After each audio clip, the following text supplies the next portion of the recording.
Aujourd'hui, je vous invite à marcher ensemble sur le chemin du Sutra du Diamant, un texte fondamental du bouddhisme Mahayana. Le Sutra du Diamant appartient aux enseignements de la perfection de la sagesse. Il nous apprend à voir au-delà des apparences, à comprendre que tout ce que nous percevons n'a pas de nature fixe. Comme un diamant qui coupe tout ce qui est illusoire, ce sutra nous aide à libérer l'esprit des attachements. Prenons une respiration profonde et laissons ces mots entrer en nous avec calme et ouverture. Voici la lecture complète du Sutra du Diamant. Le Sutra du Diamant. Ainsi ai-je entendu. Un jour, le Bouddha séjournait dans le jardin d'Anathapindika, au bois de Jeta, en compagnie d'une grande assemblée de moines. Ce matin-là, le Bouddha s'habilla, prit son bol et entra dans la ville de Shravasti pour recevoir sa nourriture. Après sa tournée, il retourna au monastère, mangea, rangea son bol, et s'assit en silence, les jambes croisées, l'esprit en paix. Le vénérable Subhuti se leva, tourna 3 fois autour du Bouddha, s'agenouilla et demanda « Maître honoré, comment devons-nous vivre pour suivre la voie du Bodhisattva? Comment devons-nous cultiver notre esprit ?»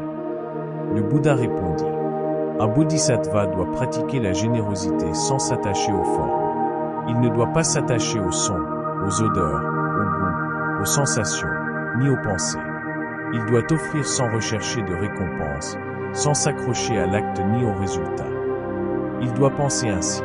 Je souhaite libérer un nombre infini d'êtres, aussi nombreux que les grains de sable du Gange.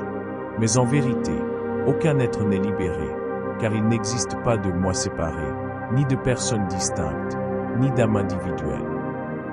Un bodhisattva ne doit pas se fixer dans des idées. Même lorsqu'il aide les êtres, il ne doit pas penser « c'est moi qui aide ». Il doit agir librement, sans créer une identité autour de ses actions. Subhuti, un bodhisattva doit garder un esprit vaste, ouvert, sans limite. Il ne doit pas s'attacher aux apparences. Toute forme que nous voyons est illusoire. Celui qui voit les formes comme étant des formes ne perçoit pas le Bouddha. Celui qui cherche l'éveil doit aller au-delà des apparences. Il ne doit pas s'attacher aux idées. Il ne doit pas s'accrocher à la notion de moi ni à celle de l'autre. Subhuti, comment reconnaître un esprit qui cultive la sagesse parfaite? C'est un esprit qui ne s'accroche à rien, qui n'est pas attaché au son, ni aux images, ni aux pensées. Un esprit vaste, aussi libre que l'espace. Le Bouddha poursuivit.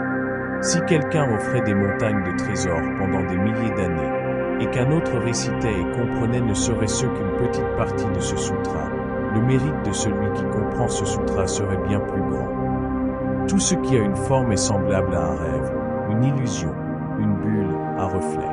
C'est ainsi que l'on doit contempler ce monde.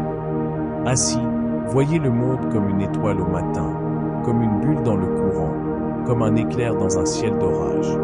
Tout est éphémère, tout est vide de fixation, tout dépasse les apparences. Et le Bouddha conclut. Celui qui comprend cette vérité saisira la véritable pratique du Bodhisattva. Voici le Sutra du Diamant. Prenons ensemble une respiration paisible et laissons ces paroles s'installer doucement en nous. Prenons maintenant un moment pour contempler le sens profond de ce sutra. Le Sutra du Diamant est un miroir clair qui nous montre la nature véritable de la réalité. Il nous enseigne que ce que nous percevons n'a pas d'existence fixe. Nos croyances rigides, nos certitudes, nos étiquettes ne sont que des illusions passagères. Quand le Bouddha nous enseigne la générosité sans attachement, il nous montre la voie d'une action pure, libre. Une action qui n'attend rien en retour. Offrir simplement, agir simplement, sans s'attacher à ce que l'on donne ni à ce que l'on reçoit. Ce sutra nous invite à questionner la notion d'un moi séparé. Le moi auquel nous nous accrochons si fermement est une construction mentale. Lorsque nous relâchons cette idée rigide du jeu, un grand espace s'ouvre. Un espace où la compassion véritable peut émerger. Le Bouddha nous rappelle que tout ce qui a une forme est illusion. Cela ne veut pas dire que les choses n'existent pas, mais qu'elles n'existent pas de façon solide et permanente comme nous le croyons. Les phénomènes sont comme des rêves, des reflets dans l'eau. Quand nous comprenons cela, nous apprenons à lâcher prise. Nous cessons de chercher de la sécurité dans ce qui change. Le Sutra du Diamant nous montre que la véritable sagesse, c'est de ne rien saisir. Ne pas s'accrocher aux idées, aux images, aux possessions. Ne pas s'attacher même à l'idée d'être en train de pratiquer. La pratique se réalise quand nous cessons de construire des histoires autour de nos actions, quand nous sommes simplement présents, quand nous donnons sans attendre, quand nous écoutons sans juger, quand nous aimons sans condition. Le Bouddha compare la réalité à une étoile du matin, à une bulle dans le courant, à un éclair dans la nuit. Tout passe, tout change, tout est fugace. Mais cette vérité n'est pas une source de tristesse. C'est une porte vers la liberté. Quand nous laissons les choses circuler, quand nous cessons de retenir, nous trouvons une paix profonde.